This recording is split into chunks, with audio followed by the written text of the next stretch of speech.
Salut tout le monde, j'espère que vous allez bien. On se retrouve aujourd'hui dans un nouveau point lecture et j'ai 4 romans et un graphique à vous présenter. Voilà. Je vais commencer par le roman que j'ai finalement le moins apprécié, qui était un peu celui que j'attendais le plus.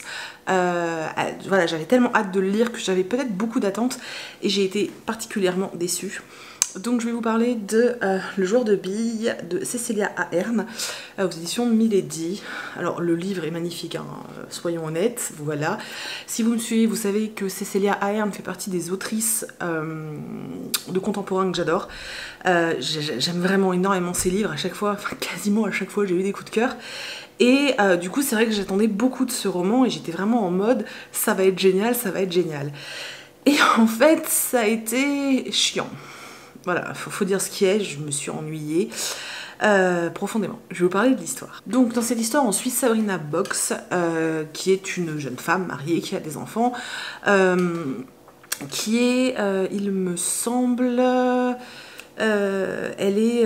je suis en train de penser à Alerte à Malibu, mais c'est exactement ça. Elle est surveillante de baignade dans une piscine dans une maison de retraite, il me semble, quelque chose comme ça, et en fait il n'y a jamais personne qui vient. Il y a un petit vieux qui vient a priori tous les jours et qui fait semblant de se noyer, mais il se passe pas vraiment grand chose à son boulot, elle s'ennuie. Dans sa vie de tous les jours, bah, elle s'ennuie.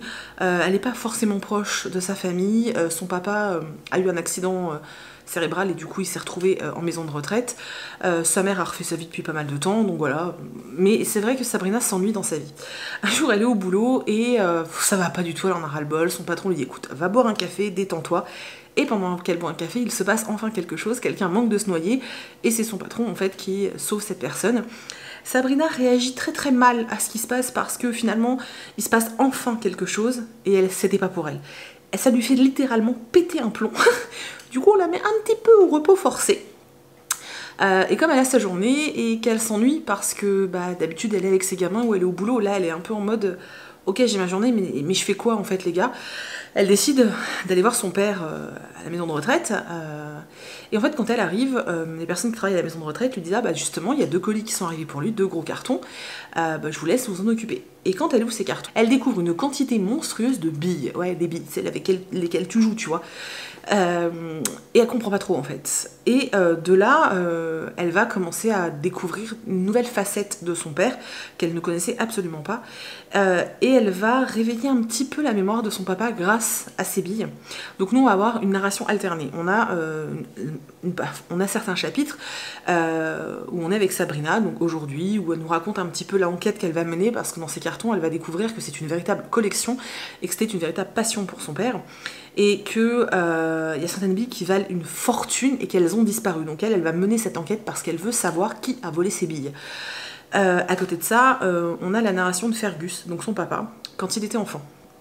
Et on comprend d'où vient cet amour pour les billes, tout ce qu'il a vécu avec ces fameuses billes. Voilà, on a tout ce cheminement-là. Alors, dans l'idée, ça pouvait être sympa parce que du coup, cette relation père-fille aurait pu être vachement cool. Cette jeune femme qui découvre son père à travers une passion dont tout le monde ignorait l'existence parce que cet homme l'a caché toute sa vie. Voilà, ça aurait pu être hyper intéressant. Le problème, c'est que mon gars, si t'aimes pas les billes, t'es dans la merde. En fait, ça te parle de billes constamment, de toutes les façons de jouer aux billes. Tu peux jouer à la tique, tu peux jouer à ci, tu peux jouer à ça. Alors au début c'est fun, mais au bout de 300 pages t'en as marre en fait. T'en as marre. Alors oui, y a des images, des hyperboles, des paraboles, plein de choses pour te... voilà, pour te parler d'autre chose, mais sincèrement au bout d'un moment c'est pénible, t'as l'impression que ça n'avance pas en fait.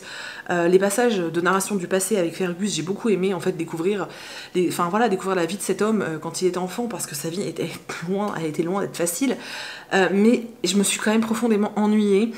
J'ai pas retrouvé ce que je retrouve d'habitude dans les romans de cette autrice où justement je trouve que d'habitude je vois pas le temps passer, c'est toujours beau, toujours plein de bons sentiments, etc.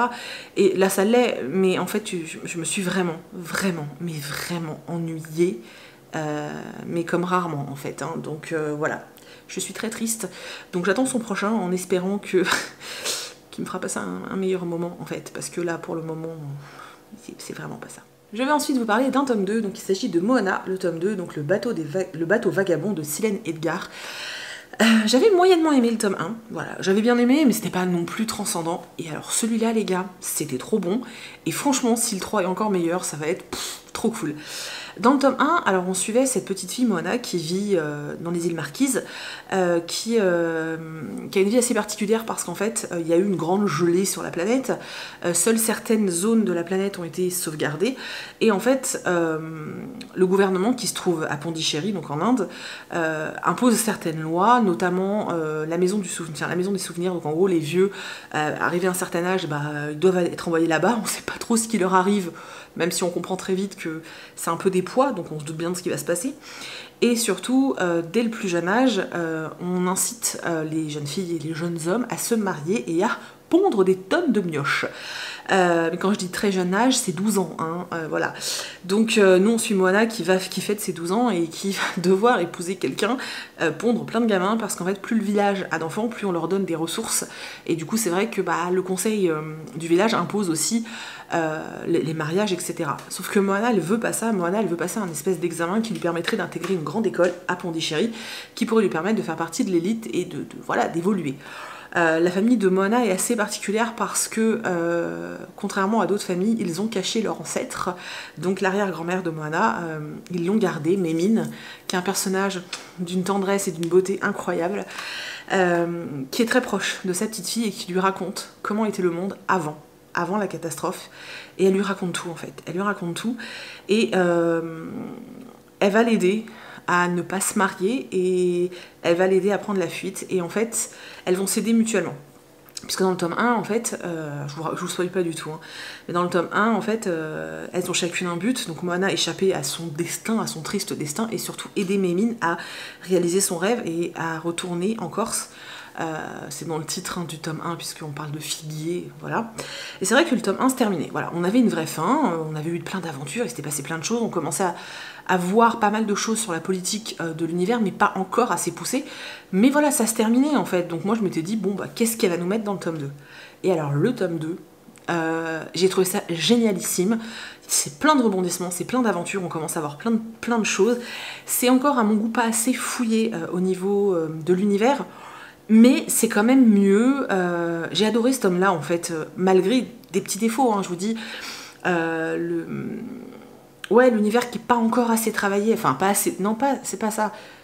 Malgré cet univers qui n'est pas assez fouillé, en fait, où on n'a pas encore assez de détails, malgré ça, c'était vraiment super cool. Ça s'assombrit un petit peu, Moana grandit, et il y a certaines scènes où je m'y attendais pas, en fait, j'étais pas prête psychologiquement, et quand elles sont arrivées, j'étais un peu en mode mais non. Et ouais, c'était vraiment cool. Donc pour moi, pour l'instant, la saga s'améliore en avançant. J'attends le tome 3 qui doit sortir en juillet, je pense que je vais pas tarder à le recevoir. J'ai vraiment super hâte, pour l'instant c'est une saga que j'aime vraiment beaucoup. Et pour tous ceux qui m'ont demandé pour le tome 1, je vous le redis pour le tome 2, ça n'a rien à voir avec le dessin animé Moana, hein. Ça n'a rien à voir. Puis c'est une réédition, c'est pas une copie, c'est une réédition, donc c'était déjà sorti il y a quelques années. Mais voilà, sincèrement c'est vraiment super cool, et je vous dis, les tomes s'améliorent. Enfin, pour le 3 je ne sais pas, mais en tout cas le 2 pour moi est nettement meilleur, et je me suis éclatée. Je vais maintenant vous parler de Connexion immédiate de Marie H.K. Choi aux éditions Gallimard. Je comptais pas lire ce livre aussi rapidement, parce que je l'ai reçu il y a vraiment pas longtemps, et c'est vrai que je comptais pas le lire aussi rapidement, parce que j'avais bien d'autres lectures à faire. Mais je sais pas, un jour j'étais devant ma palle et je l'ai vu et je me suis dit, oh si, je vais le lire. Et alors j'arrive pas à savoir, je crois que j'ai adoré en fait, mais j'arrive pas vraiment encore à déterminer exactement. Mais c'était vraiment chouette en fait, c'était vraiment chouette. On suit deux personnages, donc on a deux narrations. On suit d'une part Penny, qui est une adolescente asiatique. Ça a son importance hein, dans le récit, c'est pour ça que je vous le dis, qui est une adolescente asiatique qui a terminé le lycée et qui va entrer à la fac. C'est quelque chose qu'elle attend depuis des années parce qu'elle a une mère qui est assez exubérante, qui veut être plus sa meilleure amie qu'autre chose, et c'est vrai que Penny a vraiment beaucoup de mal à supporter ça, et elle a besoin de prendre du recul, elle a besoin d'avoir sa propre vie. Et c'est vrai que pour elle, partir à la fac, aller voilà, avoir sa chambre, etc., c'est une renaissance.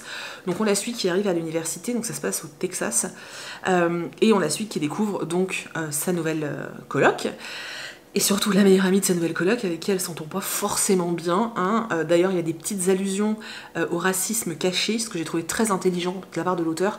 enfin de l'autrice, parce que voilà, par des petites notes, des petits mots, voilà, Penny fait comprendre à cette autre ado, enfin cette autre jeune femme, que ce qu'elle vient de dire était raciste. Et je trouve ça très bien comme message, parce que le roman n'est pas du tout tourné vers ce sujet-là, mais des petites touches de rappel comme quoi certaines réflexions peuvent être racistes. J'ai trouvé ça vachement pertinent. Bref, et c'est plein de petites choses comme ça dans ce roman que j'ai trouvé vachement intelligent et qui font que je l'ai beaucoup aimé. Donc voilà, donc Penny, voilà, elle est avec sa coloc, et puis sa coloc va l'emmener dans un café en lui disant ouais, je vais te présenter là-bas, il y a mon oncle Sam qui y bosse et je vais te le présenter. Et du coup, l'autre personnage qu'on suit, c'est ce fameux Sam, donc ce fameux oncle Sam, qui est un jeune homme de 23 ans, c'est 23 je crois, je sais plus, qui est un jeune homme de 22 ou 23 ans, qui a une vie de merde. Il a vécu avec une mère horrible, franchement, voilà, c'était vraiment, quand on lit ce qui lui arrive, sincèrement, on se dit mais putain, qui voudrait vivre, qui voudrait grandir comme ça. Et en fait, sa mère, il y a quelques années, devait épouser un homme très très riche, et cet homme très très riche était assez âgé, et sa petite fille, c'était du coup cette fameuse coloc, en fait, et c'est pour ça qu'elle l'appelle oncle Sam, alors qu'en fait, ils ont pas de lien de sang, puisqu'en plus, même pas de lien d'alliance, puisque finalement le mariage s'est jamais fait, mais ils sont restés en contact. Sam travaille dans un café où il est pâtissier, en fait, il fait toutes les pâtisseries. Il vit au-dessus du café parce que il est dans une mer de noir. Lui, il rêve que d'une chose, c'est de pouvoir réaliser des reportages, réaliser des documentaires. Il est passionné par ça, mais en même temps, il a une vie de galère pas possible. Il est hanté par son ex, dont il est encore complètement amoureux, mais avec laquelle il a une relation mais tellement tordue. Il essaie de se dépatouiller dans sa vie comme il peut, et voilà, et il va rencontrer Penny dans ce café, mais il va pas y avoir quelque chose de sensationnel à ce moment-là, en fait. Penny, elle, rêve de devenir auteure, donc à la fac, c'est ce qu'elle étudie. Donc on a ces deux personnages qui ont chacun cet univers, en fait, qui leur est bien particulier. Et en fait, un jour, Penny va tomber par hasard dans la rue sur Sam, qui est en train de faire une putain de crise d'angoisse, et il est en train, quand elle le voit, elle va le voir parce qu'elle voit qu'il est mal, et il lui dit je vais crever, je fais une crise cardiaque et tout, et elle va l'aider. Et à partir de ce moment-là, il va s'instaurer un espèce de jeu entre eux, parce qu'ils vont échanger leur numéro de téléphone, et Sam va enregistrer le numéro de téléphone de Penny sous le nom personne à prévenir en cas d'urgence. Et c'est à partir de ce moment-là que les deux personnages vont commencer à échanger plein de SMS, au point que c'est tous les jours, tout le temps, et qu'ils vont nouer une très belle amitié. Je vous laisse découvrir la suite. J'ai vraiment beaucoup aimé ce roman. Alors, il se passe pas 50 milliards de choses, c'est un rythme qui peut être assez lent, mais je trouve que c'est bien traité, parce que on a certains endroits, comme je vous disais, où on a des petites touches comme ça, là où on nous parlait du racisme au quotidien, où on nous parle de la difficulté de la vie, du fait que parfois même face à sa famille on peut avoir honte et ne pas vouloir dire ce qui s'est passé. Le fait qu'on puisse s'éprendre totalement de quelqu'un comme ça, juste par des échanges de SMS, ce qui, je pense, peut parler à beaucoup de gens, parce qu'on est une société hyper connectée et qu'il y a beaucoup d'échanges maintenant qui ne sont pas dans la vraie vie. Et j'ai trouvé que l'écriture de l'autrice était très intelligente, j'ai beaucoup aimé. Et ouais, c'était vraiment chouette, j'ai passé un super moment. C'est un livre qui est intelligent et qui en même temps reste léger, c'est ça qui est cool. J'ai beaucoup aimé les deux personnages, mais vraiment j'ai beaucoup aimé les deux personnages, ils sont cassés, cabossés tous les deux. Et en fait ce livre m'a beaucoup fait penser aux ouvrages de Rainbow Rowell. Alors ce qui est étrange, c'est que je n'ai aimé aucun des romans de Rainbow Rowell, pour différentes raisons sur lesquelles je ne vais pas m'étaler là, mais les choses que j'ai aimées dans les romans de Rainbow Rowell, et ben je les ai retrouvés là, et c'était trop cool. Voilà, c'était vraiment chouette. Si vous aimez Rainbow Rowell, si vous aimez ce type de livre qui n'a pas un rythme dingue, mais qui nous laisse justement nous attacher aux personnages, qui nous crée une ambiance comme ça, je pense que ça peut vraiment vous plaire. On est vraiment avec deux ados qui sont plus mûrs qu'ils ne devraient l'être d'ailleurs, et c'était vraiment cool. Franchement, c'était vraiment cool. J'ai passé un super moment et je m'y attendais pas du tout. C'est vraiment un livre sur lequel je ne me serais absolument pas retournée. Donc merci beaucoup beaucoup à Gallimard, parce que franchement, s'il m'en avait pas parlé, bah, je serais passée à côté et ça aurait été fort dommage. Voilà. Parce que c'était vraiment un très beau moment de lecture. Le dernier roman dont je vais vous parler, il s'agit de Marqué, de Alice Broadway, donc aux éditions Pocket Jeunesse. Donc déjà, je vous laisse admirer voilà, cette beauté. Donc je ne le savais pas, mais c'est un tome 1, qui est assez court, hein, mais c'est un tome 1, voilà. Alors, dans cette histoire, c'est un petit peu compliqué. On suit Léora, qui vient de perdre son père, et qui est dans une attente. En fait, si vous voulez, dans cette société, il y a les marqués et les... je vais dire les tout nus, mais non, ce n'est pas ça. Il y a les marqués, il y a ceux aussi qui ne sont pas marqués. Alors, être marqué, c'est quoi? C'est juste simplement être tatoué. On sent que l'autrice doit aimer le tatouage. C'est juste d'être tatoué, en fait. Sauf qu'on est tatoué du début à la fin de sa vie et qu'on doit faire un tatouage pour toutes les choses importantes de sa vie. Déjà, au moment de ta naissance, tu as le tatouage de ton prénom. Ensuite, tu vas avoir le tatouage de ton métier, tu vas avoir le tatouage de plein de choses. Tu fais ton arbre généalogique en tatouage dans ton dos. T'as vraiment... On peut voir toute ta vie, en fait, sur ton corps. Et au moment de ta mort, on estime que ce qui doit rester de toi, et la trace qui doit rester de toi, c'est justement ce qu'il y a sur ta peau, en fait, ces tatouages. Donc, on enduit ta peau d'huile, on s'occupe bien de ta peau, on t'écorche. Donc, oui, t'as bien compris, on arrache la peau de ton corps. Voilà. On fait un travail de tannage, voilà. Et avec cette peau, on fait un livre qu'on remet à ta famille. Ouais. C'est dégueulasse. Franchement, quand j'ai lu le truc, j'étais là. Oh! Et en gros, les gens, chez eux, ils ont plein de livres de peau humaine. Donc c'est le livre de leurs ancêtres. Donc ça permet d'avoir une trace, de pouvoir être encore auprès d'eux, de les avoir encore auprès d'eux. Voilà. C'est assez spécial hein, comme société. Voilà. Il y a aussi des gens qui refusent d'être tatoués. Et ils sont très très mal vus. Hein. C'est un peu les rebelles de la société. Il ne faut pas trop être vu avec eux. Bref, donc Léora, elle, son papa vient de décéder, donc forcément il est parti là où il fallait pour être écorché, sauf que avant qu'on remette le livre à sa famille, il doit passer par ce qu'ils appellent la pesée de l'âme, donc savoir si il a eu un bon comportement toute sa vie, s'il a bien respecté la société, si ça a été une personne bien, s'il est considéré comme quelqu'un de bien, on va remettre ce livre à sa famille, si on considère qu'il y a eu un problème, le livre va être brûlé et du coup tu perds tout. Et pour eux c'est quelque chose de très grave parce que vraiment l'âme de la personne est dans ce livre et c'est la perte de cette personne pour toujours. Donc au début ils sont pas spécialement inquiets et puis voilà, Léora finit son année scolaire, elle doit passer un espèce d'examen pour savoir quel métier elle va faire. Elle rêve d'être tatoueuse, ce qui est assez rare parce que c'est principalement les hommes en fait qui tatouent. Et en fait, elle va réussir son examen, elle va pouvoir être tatoueuse, donc elle est très heureuse.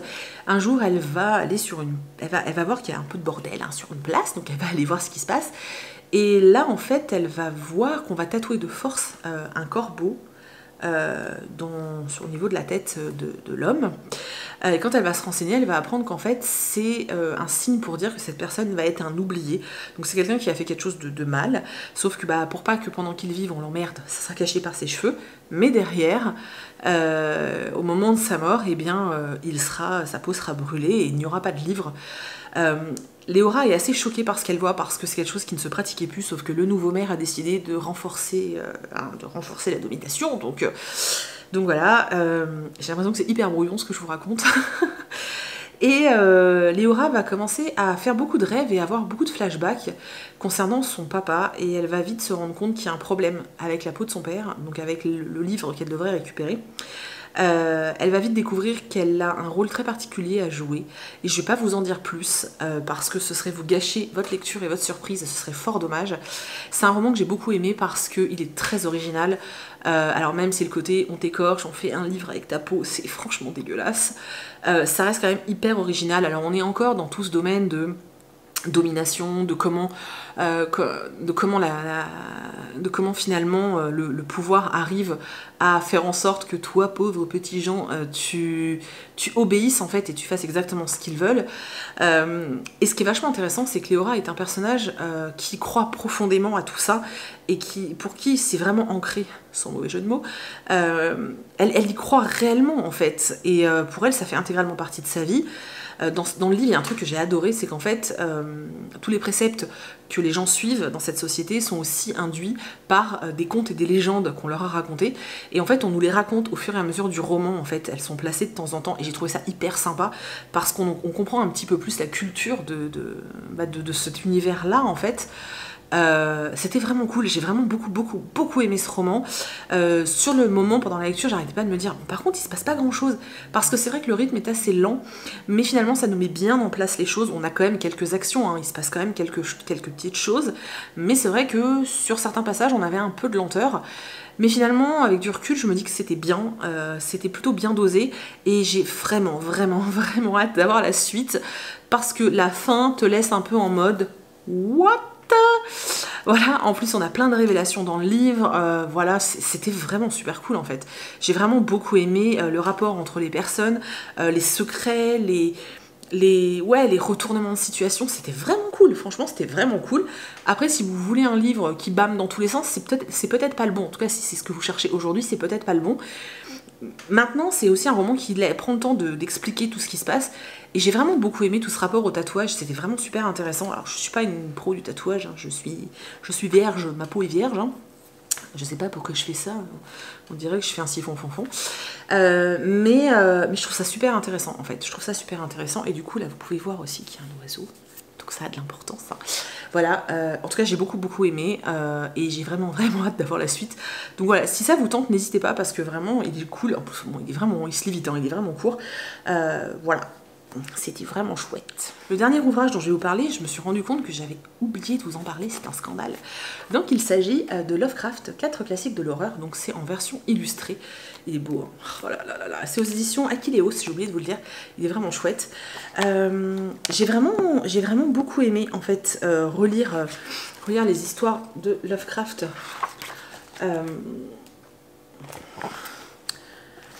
J'ai vraiment beaucoup aimé relire les histoires de Lovecraft en version comme ça, en version illustrée. Je pense que si je n'avais pas lu déjà les classiques de Lovecraft, ça m'aurait peut-être perturbée, parce que je pense qu'il faut quand même avoir un minimum de connaissance des histoires pour suivre. Bon, même si je pense qu'on y arrive, hein, sans problème, mais il y a quand même besoin un petit peu, de savoir. Maintenant, si vous aimez Lovecraft, je pense clairement que c'est un ouvrage qu'il faut découvrir. Moi, je suis super contente de l'avoir, je pense que je le relirai de toute façon. Si vous voulez savoir les titres qu'il y a dedans, ils sont là, c'est pas compliqué. Dedans, donc il y a la quête onirique de Kadat l'inconnu, que moi j'aime beaucoup. Il y a l'affaire Charles Dexter Ward, il y a les montagnes hallucinées, et il y a dans l'abîme du temps, pardon. Donc voilà, c'est les 4 livres qu'il y a dedans. Voilà, moi j'ai aimé les découvrir en graphique. Je pense qu'effectivement, si vous aimez le graphique et que vous aimez Lovecraft, ça devrait franchement le faire avec vous. N'hésitez pas à aller le feuilleter si vous le trouvez quelque part. Voilà, voilà. Et puis bon, je pense que quand on est fan et collectionneur, c'est aussi un ouvrage à avoir.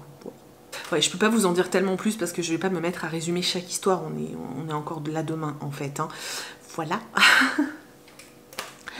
Donc voilà, c'est tout pour mes dernières lectures. J'espère que la vidéo vous a plu. N'hésitez pas à me dire dans les commentaires si certains des livres que je vous ai présentés vous intéressent et vous ont fait un peu tilt. S'il y en a que vous avez dans votre palle, est-ce que du coup vous avez envie de les sortir un peu plus vite, ou si vous les avez déjà lus, n'hésitez pas à me dire ce que vous en avez pensé, sans spoiler, ce serait cool. Parce que j'ai vu qu'il y en avait 2-3 en ce moment qui me mettaient des trucs pas très... un peu spoilantes. Mais voilà, donc n'hésitez pas à me laisser des commentaires, j'ai hâte de vous y retrouver. Je suis désolée, je suis un peu en retard en ce moment dans les réponses, mais j'ai pas beaucoup de temps, donc je fais ce que je peux, hein. Voilà, donc en tout cas encore un grand merci d'être toujours présent et d'être de plus en plus nombreux. Et voilà, vous êtes juste adorables, je vous en remercie du fond du cœur. Et du coup je vous laisse, je vous dis à demain, puisqu'à partir de demain commencent les daily vlogs pour mon challenge Readathon spécial littérature jeunesse. Je voulais absolument mettre d'abord ce point lecture pour repartir de mon pied, et à partir de demain vous aurez du coup toute une série de vlogs tous les jours pendant 8 ou 9 jours, je ne sais plus, des daily vlogs. Voilà, donc on se retrouve demain dans un daily vlog et je vous fais plein de bisous. Salut!